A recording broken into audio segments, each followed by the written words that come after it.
Whoa,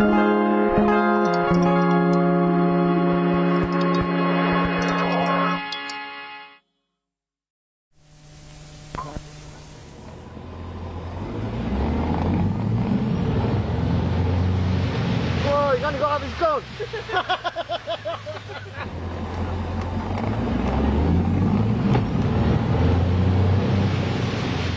My name's Tony Sowles.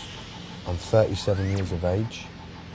It's been said that I'm one of Britain's biggest fraudsters. In my time as a fraudster, I accumulated between 10 to 30 million pounds. I spent 6 years of my life on the run, of which at the end I served a prison sentence.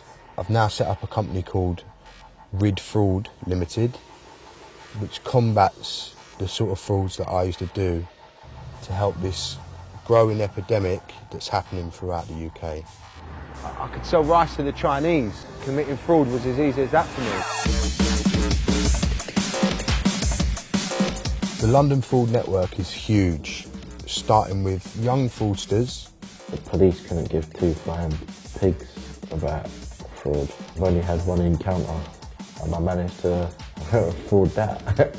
To major organised criminal gangs stealing multi-million pounds through elaborate frauds and scams. People don't want to appear silly, that's why they don't ask questions. All your name has to do is just pop up on one of our computers and it's done. That's you. Money means nothing. Buy now, pay never.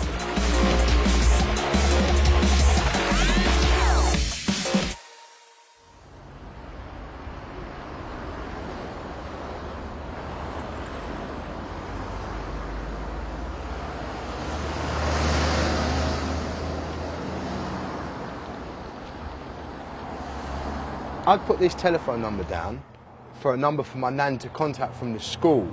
So if I decided to hop the wag or play truant, she could ring this number and I would answer the phone and say, "Hello, Houstow School, can I help you?" I was 11, 12 when I was doing that. We'd go to every single one of those flats that were up in there and get people to sign our sponsorship form for £1. They phone a number and they say, "Hello, is the sponsorship form real?" And again, we'd say, "Yes, the sponsorship form's real, it's from Houstow School." But when your belly's hungry and you need to eat, you know, and you want to buy yourself a nice pair of trainers that all the other kids have got on, yeah, they're the only things you can do. And that's how you learn the trade.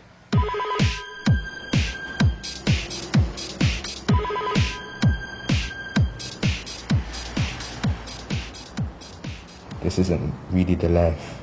You're not making as much money as you possibly can legally.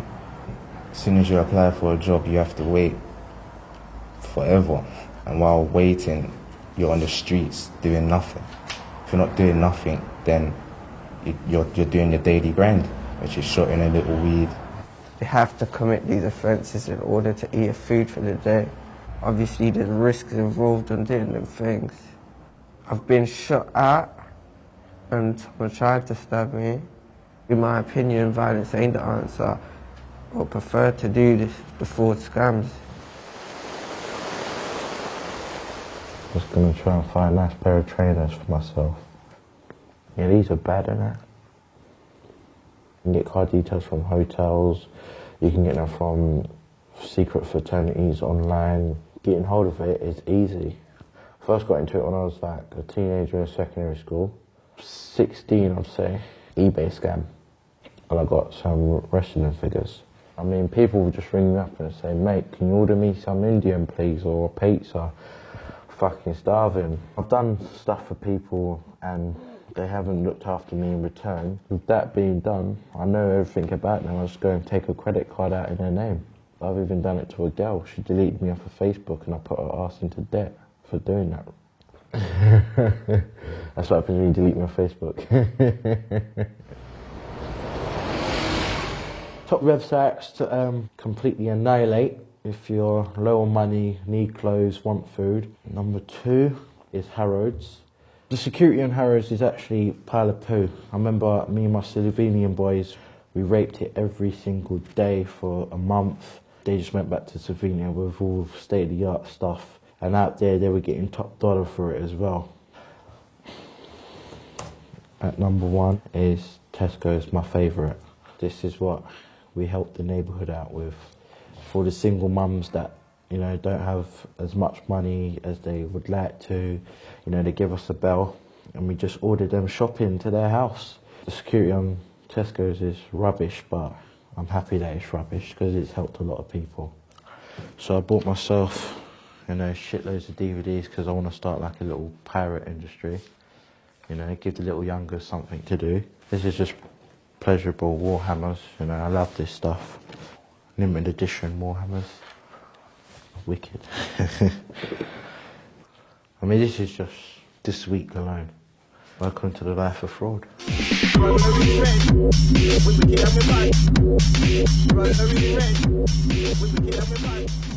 London's full and diverse of all different types of frauds going on continuously. I think the most bizarre one I ever heard of and know about is the Nigerian 419 scam of what they call black money. The black money scam just basically cons people into believing that there's a pot of gold at the end of the rainbow.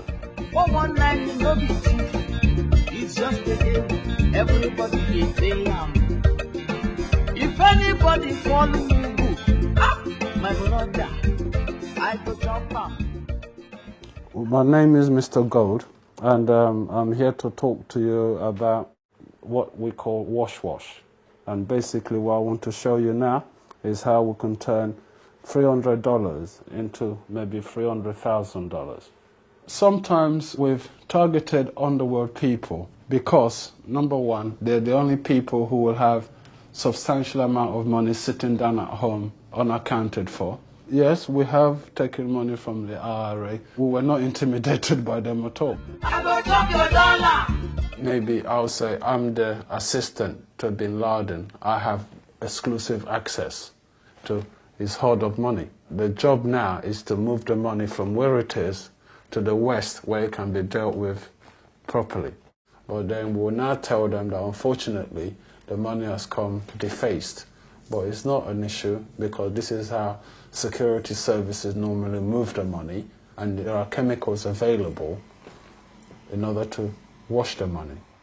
The idea now is for him to buy enough chemical so that we can do his wash by the end of the week. We could never tell him what the secret chemical is. It's not really expensive, but we will tell him it's very, very expensive. It's only available to governments and whatnot. Magic. So you give them this. So there you go, Mr. Client. Go down the road, go and buy us some McDonald's. By the time they come back, the chest will be gone, everything will be gone, everything will be clean. 419 is just a game. You are the loser. I am the winner. Do people actually believe it? Yes, they do. They believe it. To be honest with you, I could not be in the room because I would laugh. I've got a nice house, the cars, the women, the whole shebang. And it's a lifestyle that has been bought with this kind of business. Cut. You be the mugu, I be the master. Now me be the master. Oh.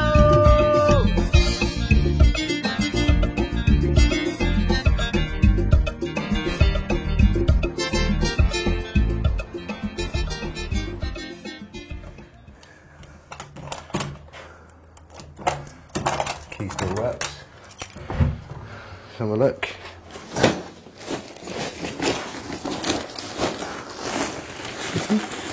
This is just like bank statements, copies of wage slips, copies of passports, got absolutely everything in there. Mortgage offers.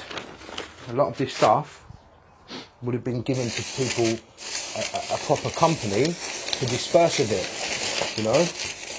And maybe the guy who drove the van or works in the company who don't get the wages that he should be getting for the job that he's doing, you know, thinks, well, I can have a little tickle here.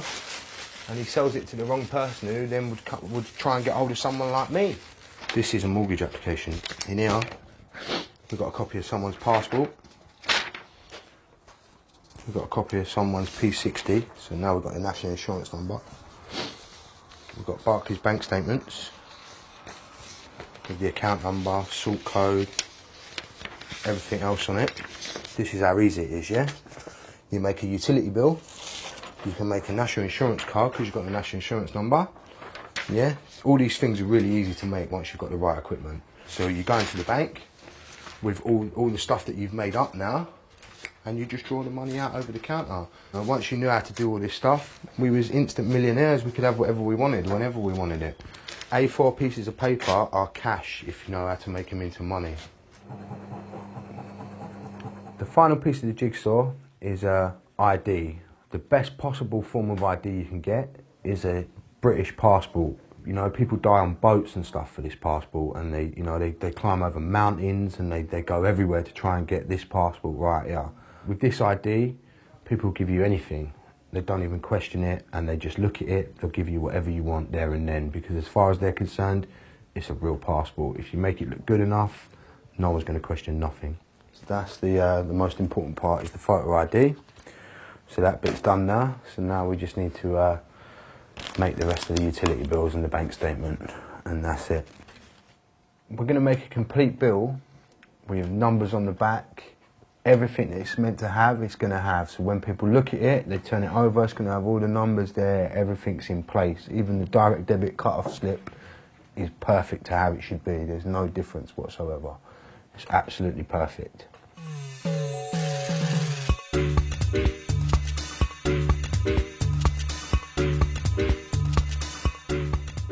People would see it as hard work, but it's not.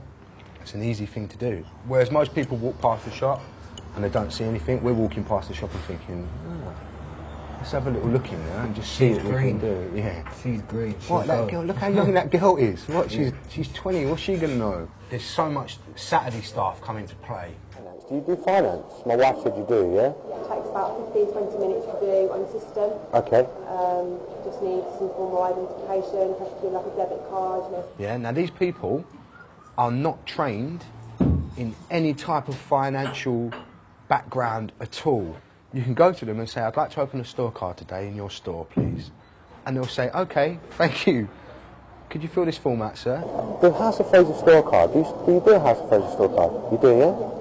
Do I have to bring any ID with me, or? We'll need a form of ID, like a credit card. Oh, right, I've got that, yeah. Yeah, that's fine. And just that's fine, yeah? All right. Thank you very much. They don't want you to take it more than they think you want to take it. So just let them sell it to you. Hello. I was just making some inquiries, really. I see you up to 3 years interest-free credit. Yeah. I'm looking to get my wife a 10-year anniversary present. Okay. Yeah, that looks all right. It's nice looking watch, isn't it? Yeah. Marital status, you're married? Married, yeah. 10 years, was it? 10 years, yeah. Same as me this year. Oh, yeah? Well, you don't look old enough to be married 10 years. 10 years, July. Wow. Do you have any proof of residency at all with you? Yeah, I've got... Driving licence or utility bill? I've got a utility bill. Yeah. I've one bit in the car. There you go. Thanks. They haven't got a clue what they're looking at, what ID they're looking at, how to check to see if the ID is real or not. They don't have a clue. And that person could issue you up to £5,000 credit on the spot there and then. Right, you have 6 autographs in total, sir. Signature there, signature and date on that one, and then there's 3 copies of it basically. No one problem. for you, one for Itachi, and one for... Okay, sir. Go and get the card. I've got to do a couple of little bits just down there, yeah? We'll have the watch ready, we'll have all this done, all the paperwork sorted. Thank you, sir. We'll see you. Thank you very much. That's all right, Thank you. You've done well, thank you. See you later, yeah? See you later, bye-bye. Bye. On one day, it could be that there might be 20 of us out, and that girl does 20 applications in one day. That poor girl is going to get in trouble. Well, before I met Tony, I used to do robberies. I was robbing like doorstep collection people. I was getting in so much trouble. Prison, police stations, care homes. It just got progressively worse. He was wearing a bit thin. I could see a long prison sentence coming out or something like that. I just met Hot, and he just showed me a different way where I wasn't getting into trouble so much. He just brought me in like it was just it was like another family sort of thing. It was just an easy way of life, you know. I didn't worry about nothing. I didn't have to worry about money, nice clothes, whatever I wanted. Growing up, I never used to have nothing like that.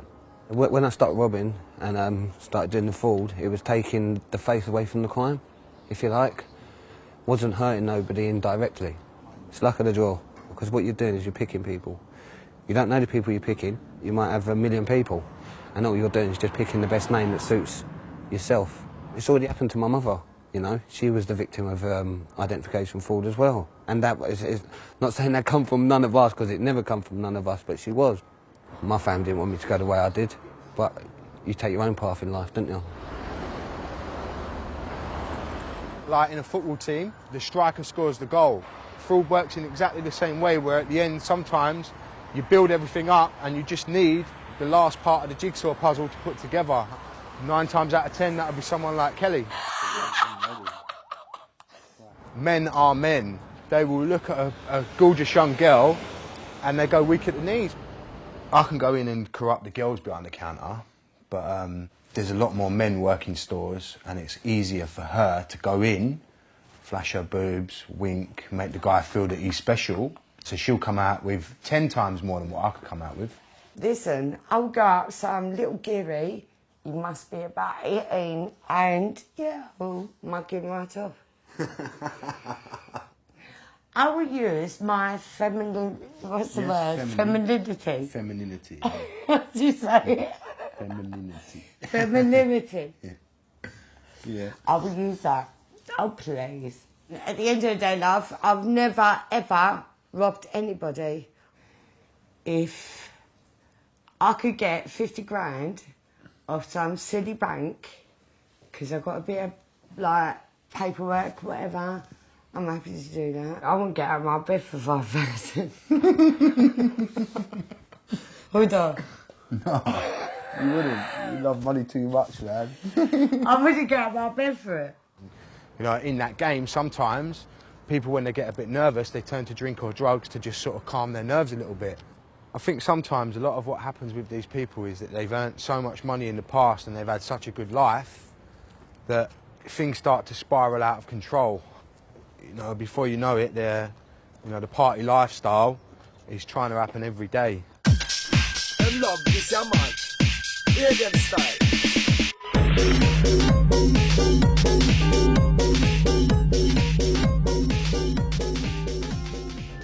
Dave? Wow. Johnny! Hey, how you doing, mate? You all right? Yeah, mate, I'm all right. Yeah, how are you? You all right?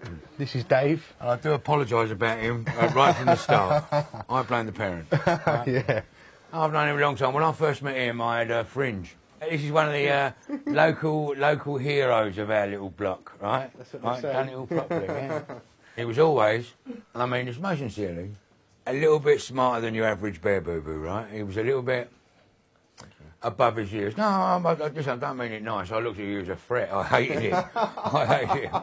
The only reason I talked to him was I fancied his mum. Come on in, mastermind. No, I don't have to be the best fraudster, because I know him. And he don't have to be the best fighter, because he can ring me, yeah? Each to his own, all sorts of courses, right peg in the right hole. I'm a completely different era. And the only way to be against the law or criminal in them days, you all had the same haircut, you all had the flat nose, and you was a gangster, you know what I mean? Now, as the world has evolved, everything's got a little bit more sharper, you know, like, you couldn't rob a bank. It wouldn't be worth it, because everyone's paying with a cheque, and when I used to do it, some old woman used to give you 200 grand and you run off down the road, and if you was unlucky, a cop would chase you with a whistle. It's fucking mental. Their criminal mind is so sharp. They are crucifying, they are slaughtering these fail-safe things that they're doing within hours. How could I get away with a fraud? Look at me. Stop it. Criminals spend their money very, very fast because they do not understand the concept of saving. And when you run out of money, you just then go out and nick some more, so you don't have to do the saving, you understand what I mean? Although you might not want to be squanderous and slap happy with your money, you can't help it because it's easy come, easy go, and I hate to say that, but it is like that. You know, very much so in Tony's case with the fraud thing, he never ever believed that that was ever going to stop. Right? Or otherwise he wouldn't have wasted the money he did on what he did. He must have thought this was going to go on forever. He's only done it, look.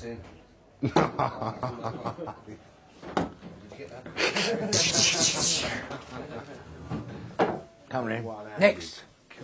Yeah, but I can't make a passport. I couldn't walk out of a fucking Breitling, I know.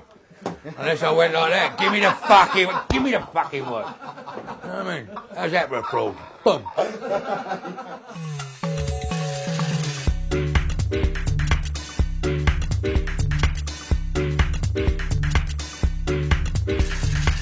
I'm rubbing me cock on her ankle, I'm rubbing me cock on her ankle. The illusion that anyone that's on the wrong side of the law is more exciting is an illusion, but it definitely is an aphrodisiac. These little creatures here that look like they walked off the front of a magazine wouldn't be sitting in my back garden letting me molest her ankle if I was a milkman. They make me feel like I'm 25, about 6'8", and Jamaican. Why? You know what I mean? Step this way, look. After you, listen, God didn't give you a bum like that to walk behind me. Fucking hell.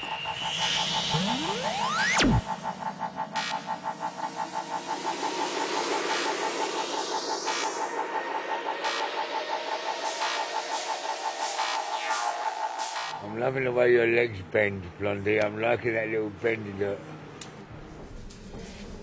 I can tell the difference between gangsters and then sort of straight guys.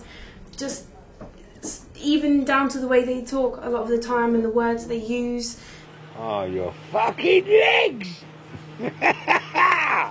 I just have that side to me that finds it attractive or feels excited by them. It's not like I'm used to that sort of life as my teenager. Like when I was a kid, I was completely innocent.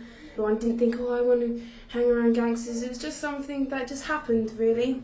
I prefer the fraud side of crime more than anything else, like violence and drugs. It is more clever, it's finding loopholes in today's society, because on both sides you've got people that are making a lot of money, and like everyday people can use their brain enough to find a way to look after their kids lovely, their girlfriend lovely, and make a nice house. Sometimes I do think, well, good on to you, you've put enough brain power into it, you've like made things happen out of nothing, and it might be bad to say, but I guess I don't mind that too much.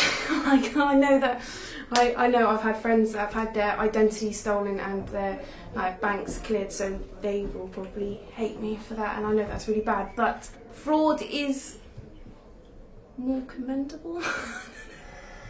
But it's our duty as a criminal, as soon as you're doing something that the rest of the world don't like, which is crime, you should at least do it with as much dignity, honour, respect, class, quality, professionalism as possible, because what you're doing is scummy, so at least do it with honour.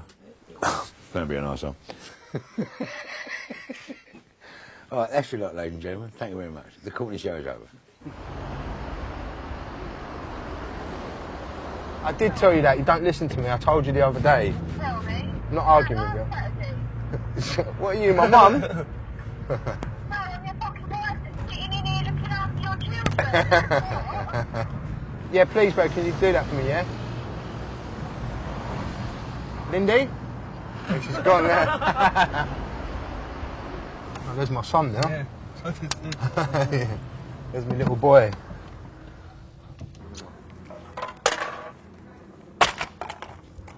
This is where I live now. I've obviously moved on from the big houses and the big cars and stuff, and now I'm trying to change my life around and go legit. It's a lot harder than when you're just taking stuff for free. The fraud of going and getting it for financial gain doesn't bother me in the slightest, but actually deceiving my wife and my family is the one thing that got to me more than anything.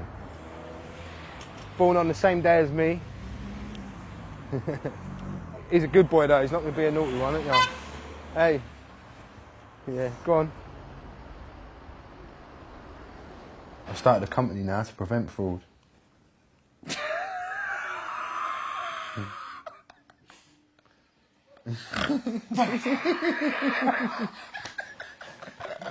I've gone straight kill, and now I've got my own company called Rid Fraud. And it specialises in dealing with identity theft. Yeah? And we're gonna teach companies that we used to whack how to stop it. For real. Can I have a job?